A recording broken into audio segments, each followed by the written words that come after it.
Je vais enchaîner sur la présentation suivante que je vais assurer sur le renouvellement, le bilan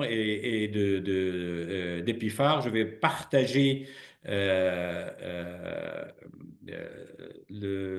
je vais commencer par le mot habituel. Est-ce que vous voyez mon écran? Pas encore? C'est bon, on le voit, Mahmoud. Merci. Aïe, aïe, aïe, aïe, aïe. Je fais quoi? Dupliquer l'erreur ou voilà. Euh, euh, je vais mettre. Voilà. Je vais faire un bilan rapide pour le relevé bilan de perspective, surtout qu'on a pris un petit peu de retard.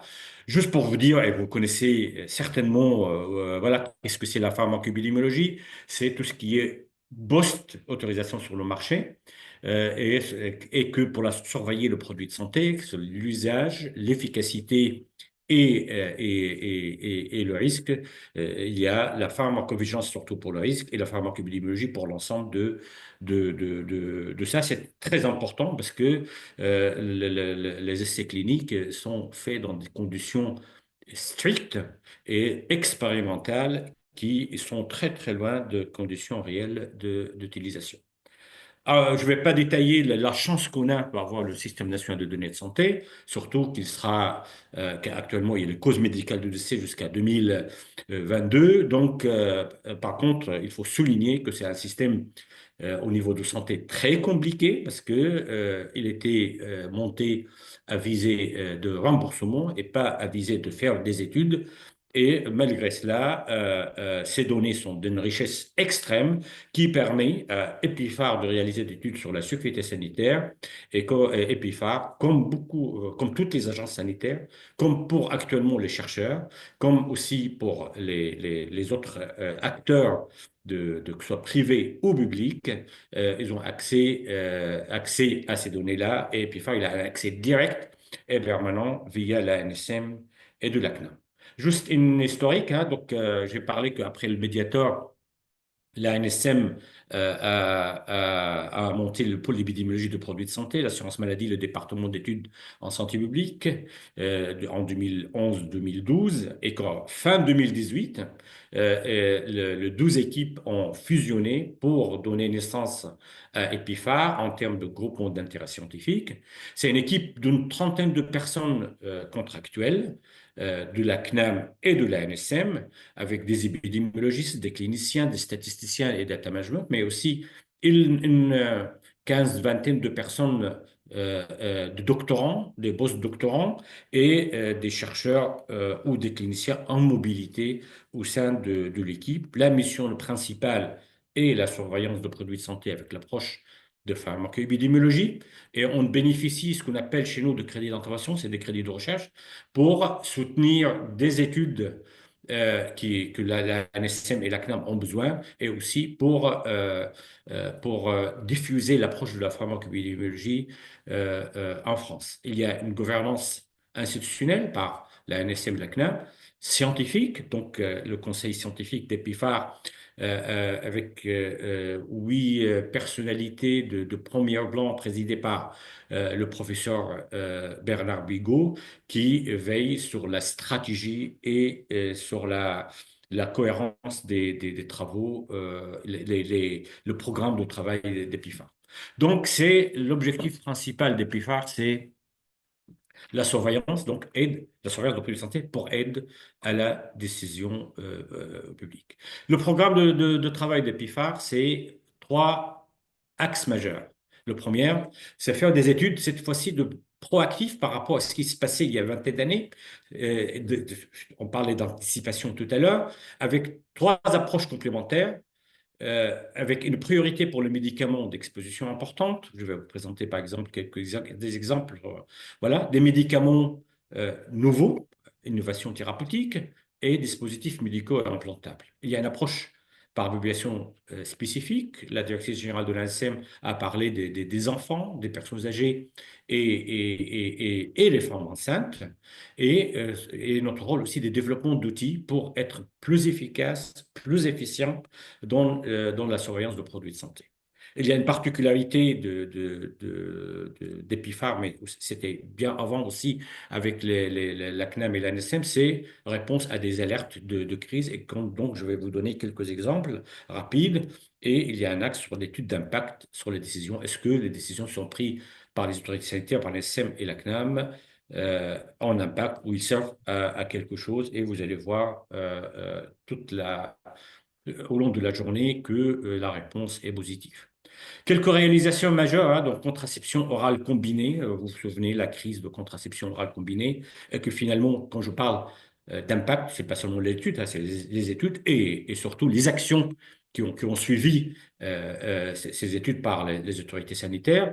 Par exemple, le contraception combinée, on a passé de 50% d'utilisation chez les femmes à l'âge de procréer des contraceptifs oraux combinés à haut risque ou à plus haut risque de cardiovasculaire actuellement à 10-15% de cette utilisation. Le vaccin anti-HPV et l'absence de risque de maladie auto-immune.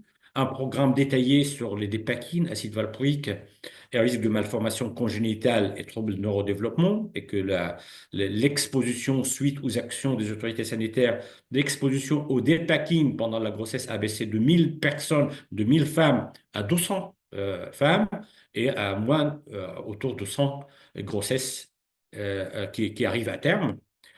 Sur la contraceptive définitive et sûre, qui a amené avec aussi les actions de l'agence à que le laboratoire retire ce dispositif.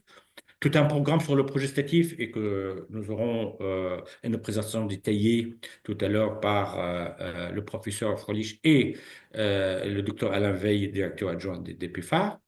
Un suivi depuis des années de la PrEP au VIH, et que je profite de dire que le rapport, depuis chaque année, lors de la journée mondiale, le 1er décembre de HIV, et aujourd'hui, sur notre site, on publie le dernier rapport de la PrEP au VIH qui montre que, pour prévenir l'infection au VIH, pour dire qu'après une stabilité pendant des ans, il y a un petit infléchissement dans l'utilisation de la PrEP en France, et un programme sur l'utilisation des médicaments de pédiatrie et évidemment le Covid. Donc, je vais vous donner des exemples vraiment très rapides. Je ne vais pas détailler pour le Covid parce que le directeur général de la CNAM a parlé sur plusieurs sujets. Je vais juste prendre l'exemple de la vaccination. Je profite aussi que lundi prochain, le rapport d'activité d'Epiphare sur le Covid sera publié en ligne, et François Cuno va vous envoyer un lien pour pouvoir télécharger éventuellement si ça peut vous intéresser. Donc, pour les vaccinations, hein, donc, deux grands axes sur l'efficacité. Je parle de l'axe 4, hein, donc sur l'efficacité de vaccins, qu'on a prouvé que la primo-vaccination protège de façon très importante, autour de 90% des infections graves, et que les rappels et les nouveaux rappels, les rappels et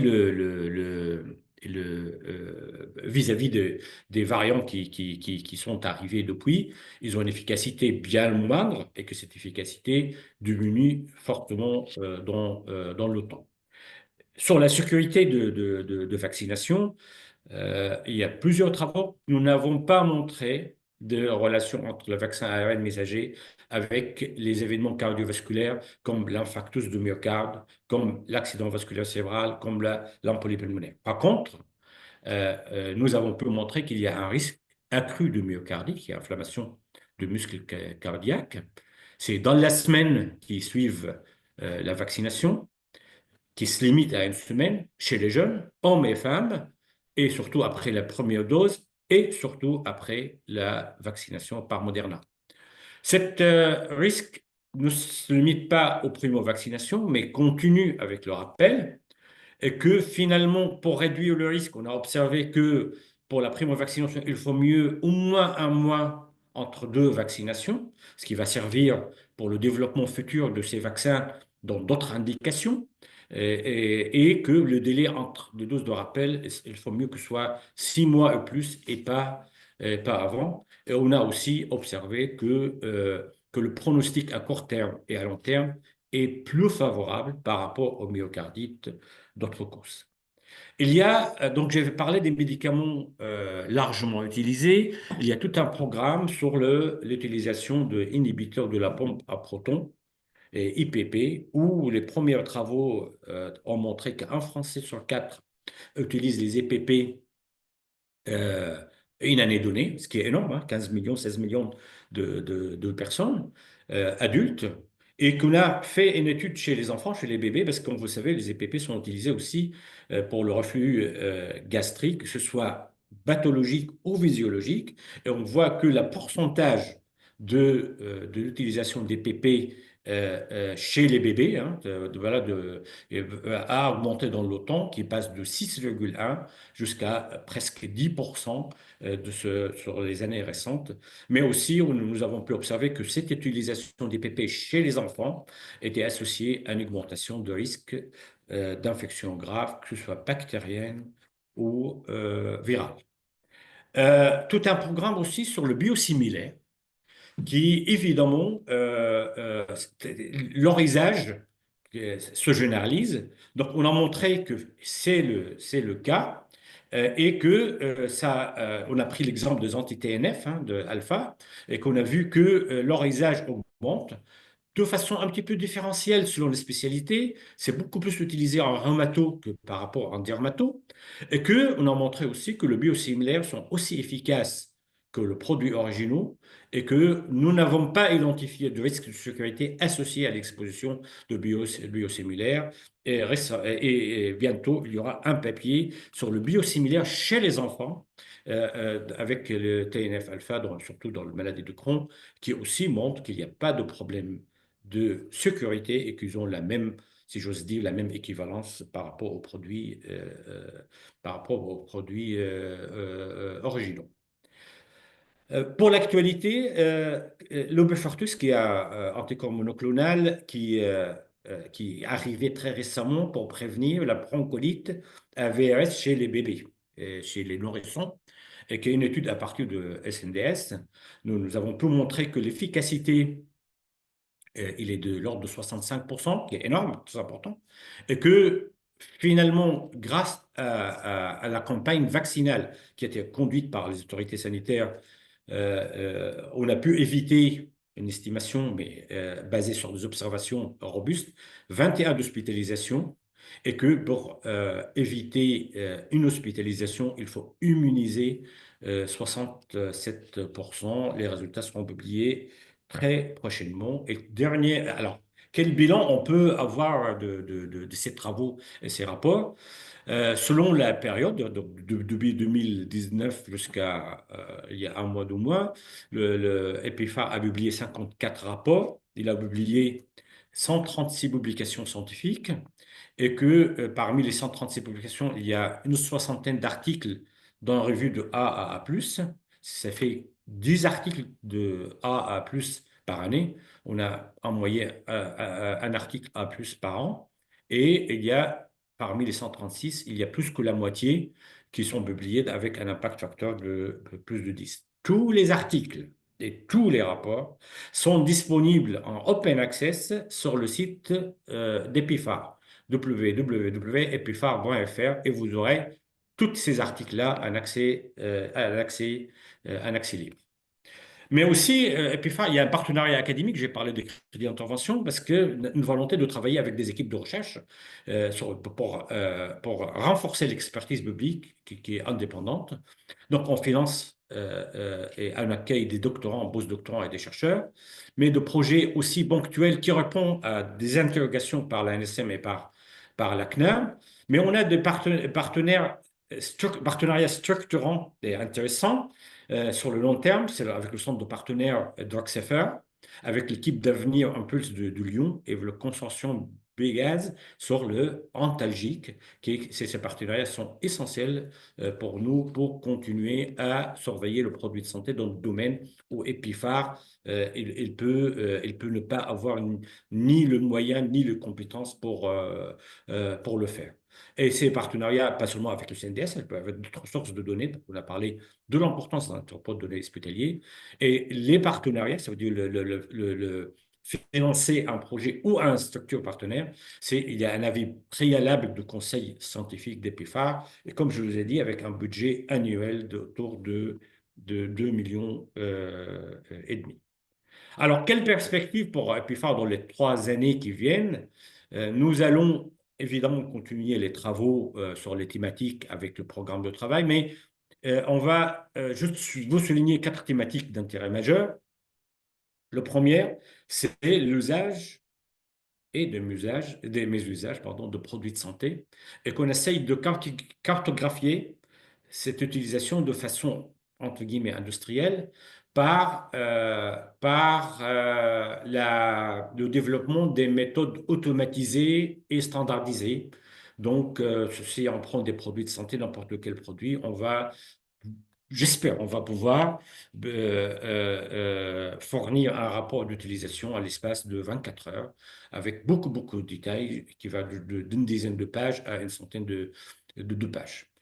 Un accès particulier sur l'innovation thérapeutique en santé et Epiphar a mis en place un outil, c'est le cas qui est sur l'accès précoce, et que avec des référentiels uniques et évolutifs et dynamiques, et le premier résultat à partir de Wegovy où certains cancers de sein sont en train d'être disponibles et publiés. Troisième thématique, c'est la santé des femmes, que ce soit sur la contraception, mais surtout aussi d'autres domaines de santé des femmes. Il y a aussi le progestatif, mais d'autres domaines, ça veut dire l'utilisation différentielle des médicaments chez les femmes, que ce soit cardiovasculaire, que ce soit, c'est des exemples, hein, ou des psychotropes, etc.